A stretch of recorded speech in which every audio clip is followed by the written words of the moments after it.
Hey there mga my loves, Leo. Thank you so much for always staying here with me in this channel, babe. So before we start your reading, reminders muna kasi dito for everybody. So just pick up only the messages you think are for you. At kung feel mo na reading na tayo para sa'yo, then this reading might be really for you. And of course, wala po tayong gender dito. Babae, lalaki, LGBT, lahat kayo welcome here. And you can flip roles if you want, of course. You can do that. So yun nga mga babes, no? Kung hindi niyo pa knows, meron po tayong other channel. Ang link ay nasa description box. Ako po pala si Yan. Welcome new subscribers at sana magstay kayo here sa aming community. At sa mga pabalik-balik ko rito mga viewers, thank you po sa inyong walang sawang pagsuporta. So wala po tayong gender dito ha. Babae, lalaki, LGBT, cross-watchers. You can flip roles if you want. Of course, you can do that. Okay? So let's go ahead, Leo, and check these messages here for you guys. Spirits and angel guides, Archangel Michael, can you please show me messages for my dear Leo people? Can you please show me Leo people's energy, please? Messages na dapat malaman ni Leo, can you please show me? Messages for Leo, please. What does Leo needs to know? Leo.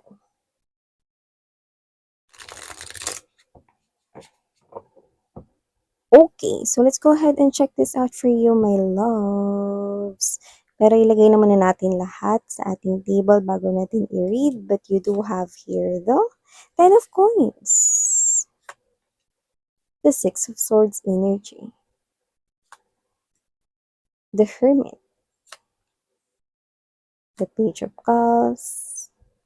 2 of swords. 7 of swords. 7 of wands. Could be seeing a lot of number 7s or angel number 77. 7 of wands, tower, and the knight of swords. 7 of cups, another 7. 8 of cups, and there's this 9 of wands. Okay.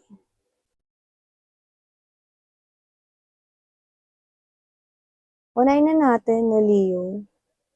May nakikita ko rito makikilala nyo online. So, hindi ko alam kung kayo ba ay mag install ng mga dating apps or kung ano man yan. Meron kayong makakausap dito online. Mabilis siyang darating pero nakikita ko siyang mabilis rin maglalaho. Alam niyo yung sa cartoons, pinapakita sa aking image ngayon, no? Yung sa cartoons, yung naghahabulan tapos yung mabilis, tapos parang may usok, di ba, na parang may pop, no? So whatever the case may be, parang this person here will definitely mabilis na darating sa buhay mo, tapos mabilis lang din siyang mawawala, no? Parang yung kantang Isang Linggong Pag-ibig, yan. Doesn't have to be na 7 days lang ito, no? Pero yung iba baka wala pa nga eh. So, kung sino man tong energy na to, na nakita ko naglalaro pa siya rito, tsaka hindi pa seryoso yung energy niya. Yan. Yung iba sa inyo, player talaga yan, kakonek ninyo. Yung iba naman, parang ano lang, um, excuse me, naghahanap lang ng kausap, ganun. No? Tapos, kung sino man yung individual na yan, nakikita ko rito na posible kasing mag-enjoy ka sa kanyang, sa kanya rito pakikipag-usap, no? Kasi ano siya yung klase ng energy na parang kahit wala ka nang masabi, ang dami niyang patapik, no? So, hindi ko alam kung inaral niya ba yan, nag-master siya dyan. Tapos, kamukat-mukat, no? Paubos ng paubos yung topic ninyo, no? Or parang biglang patamlay ng patamlay yung mga reply niya, no? Hanggang sa hindi na siya rito magre-reply sa'yo. Ganun ko siya nakikita, yan, no? Yan. Yung iba sa inyo, nagkaroon dito ng parang effect yung pakikipag-connect nyo sa kanya, no? During dun sa time na parang nagre-reply siya ng mabilis, nakikipag-usap siya ng maayos, no? Dun sa time na yun, nakikita ko na parang mas in-improve mo yung sarili mo, mas nag-ayos ka, nag-makeup ka, no? Boys, girls, no? Kahit ano man yan, parang mas in-improve mo dito yung outfit mo, yung itsura mo, no? Hindi naman sa naging vain ka, no? For the boys, parang mas nagpagwapo pa kayo more, no? Parang ganun, may nadulot siyang maganda, no? Pero yun nga lang, kung sino man tong energy na to, no? Parang hindi pa kayo magkikita nito na wala na agad. Yan, no? So, in short, yan. Yun ang nakikita ko rito, no? Para siya ritong manggo-ghost ng bigla sa inyo. So, nakikita ko dito ang energy ng Knight of Swords, yan, no? And we have here this Power energy and the Seven of Wands. Nakikita ko dito na mukhang meron dito na makikipag-usap sa'yo. Yan. So, kung sino man 'to makikipag-usap na 'to sa'yo, no, medyo mataas yung ego niya, no, medyo mataas yung kanya ritong pride. Okay. So, kung sino man siya, nakikita ko dito na itong person na 'to, no, imbes na maging maganda yung usapan ninyo, Leo, parang mas mauuwi pa 'to sa away or argumento. Yan, no. Hindi ko nakikita na parang malumanay yung energy niya, no. Parang parang posibleng ma-high blood ka. Sa taong ito 'no, not necessarily na literal na maha-high blood ka 'no, pero parang iinit yung ulo mo 'no, mabibwisit ka sa kanya, yan. So, for some reason nakakuha ko rito ng clue, but it could be any situation naman, pero just take how this resonates 'no. I think yung person na yun na makakaargumento mo 'no, nakikita ko na parang ano siya, hindi siya masinop 'no, waldas siya sa money. Or parang siya 'to na hindi niya kontrolado yung pera at posibleng yun yung pagtalunan ninyo 'no. So, parang siya 'to na hindi niya naiintindihan kung ano yung kahalagahan ng money or parang ikaw 'to na gusto mo lang naman na kontrolin niya yung paggamit niya or paggastos niya ng money 'no, 'yan. But for others of you, it is not money related 'no. Kaya ko binanggit yung money kasi nakita ko here, 'yan. So, maliban diyan nakita pala ako rito na ito hindi 'to para sa lahat kaya uunahan ko na kayo. Meron kayo rito iniintay na ex na gusto ninyong magbago 'no, parang kayo 'to na up until now kahit na matagal na kayong separate 'no, iniintay niyo pa rin siya. Uulitin ko, hindi 'yun para sa lahat 'no, pero nakita ko 'yun here. Meron kayong iniintay dito for few of you guys na ex ninyo na sana magbago 'no, at bumalik sana sa inyo. I'm seeing that person returning here. So, kung sino man 'tong person na 'to 'no, para siya ditong nabalutan 'no ng parang alam mo yung ano, nabalutan siya ng itim na tela 'no, nakita ko yun na unti-unting nababagsak 'no, nalalaglag sa kanyang katawan 'no, at napapalibutan siya rito ng liwanag. So, ibig sabihin parang itong tao na 'to 'no is nagbago siya and itong person na 'to 'no is parang naging, spiritually connected siya with the divine. So, nakikita ko na kapag bumalik yang tao na yan 'no, hindi na siya yung kagaya ng person na nakilala mo before. So, kung ano man yung naging dahilan kung ba't kayo naghiwalay ng ex mo na 'yan 'no, nakikita ko na hindi na 'yun magiging dahilan para muli kayo ritong magkahiwalay. So, nakikita ko rito na itong person na 'to 'no is bumabalik and this is for good already 'no. So, nakikita ko may ex kayo rito hinihintay na babalik at nakikita ko rito na pauunlakan niyo siya ulit 'no, na bumalik sa inyong life. Uulitin ko, hindi 'yun para sa lahat, 'yan. So, kung hindi ka babalik sa ex mo din, huwag mo kunin yung mensahe na yun, okey? So, nakikita ko rito 'no, na if you are, in a relationship here with someone, posibleng meron kayo ritong gap sa age, okey? Like puwedeng you are older or you are younger than your person or than your lover or this person na kumo-connect sa inyo. Kung sino man siya 'no, parang medyo nababagalan ka sa mga parang pangyayari sa inyong dalawa 'no, or parang feeling mo at kaya hindi pa nagko-confess ng feelings and emotions 'to, ramdam ko naman na may feeling siya sa'kin 'yan kung kayo ay connecting na 'no. And, yung iba naman na posibleng kayo na pero maaaring, "Ay bakit kaya hindi pa ako pinakakasalan nito?" 'Yan 'no, parang bagal-bagal naman ng nangyayari, 'yan. So, kung sino man 'tong ka-connect ninyo, okey, nakikita ko kasi dito na, hindi siya sigurado sa'yo, kundi meron siya ritong ibang ginagawa, nagfo-focus siya rito dun 'no. And I think ito ay may kinalaman din sa'yo, sa inyo, na para mabigyan kayo rito ng magandang future at kung ito man ay person na ka-connect mo na at hinihintay mo na lang mag-propose yan sa'yo, this person here is working hard para makapag-ipon at mabigyan kayo rito ng kasal talaga, yung hindi pang-wes, yung hindi pang-simple lang, kundi gusto niya talagang ibigay yung kasal sa'yo. Kasal sa simbahan, kasal sa garden, kasal sa beach, kung anong gusto mo, 'yan 'no, basta hindi pang-huwes yung nakikita ko rito na sinasabi niya.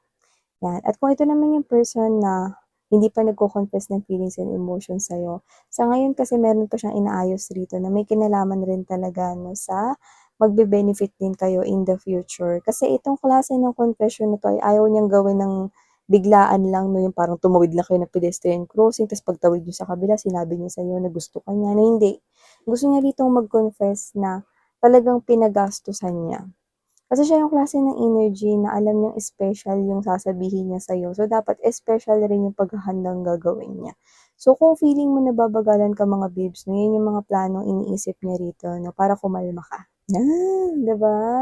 So, may paandar yung person mo, Leo 'no. So, ayaw niya ritong basta lang na yun, kundi gusto niya maging espesyal yun, yan. So, yung person mo kung hinihintay mo siya rito na mag-propose sa'yo kung kayo na 'no.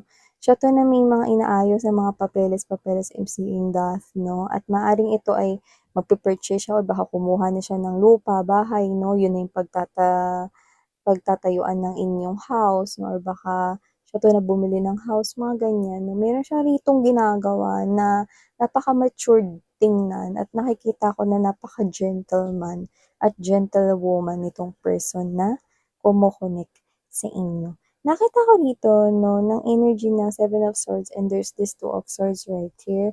Meron dito na posibleng dinudugas kayo, 'yan 'no. Well, nakita ko dito na parang hindi naman niya gustong gawin yun, na dugasin kayo, pero parang wala siyang choice. So, kung meron kayong business partner, please be mindful sa situations niya. Doesn't have to be na kailangan mong makialam, pero sana alam mo rin yung nangyayari sa kanyang life, no? Kasi I think kailangan niya rito ng pera. Pera yung nakikita ko rito. Baka dugasin ka niya at some point kasi posibleng meron siya ritong personal na problema sa pera, puwedeng sa pamilya or sa kanyang personal life. Hindi ko sinasabing manghimasok kayo, pero alam mo na pagka-business partners kailangan maging open din sa isa't isa 'no, lalo na pera yung inyong mina-manage 'no, or inyo ritong pinaghihirapan, dalawa kayo diyan 'no. So, nakita ko dito na meron siyang problema 'no, and posibleng umabot sa point na mag-cheat siya pagdating rito sa money, 'yan. So, hindi ko alam kung anong klaseng specific 'yun na gagawin niyang panduruga sa pera, pero puwede naman ito at posible pa itong maagapan kasi I think that is coming right 'no, sa future pa. So, nakikita ko rito 'no, na ito ay posibleng maiwasan sa pagiging open 'no, kung feeling mo na parang iba yung kinikilos niya 'no, or kahit sino naman 'to puwedeng kasamahan sa bahay 'no, 'yan kausapin niyo na para maiwasan yung gano'ng klase ng sitwasyon 'no. Kasi alam mo mahirap kasi na pagka nalampasan niya 'yan posibleng maging hobby 'yan, eh.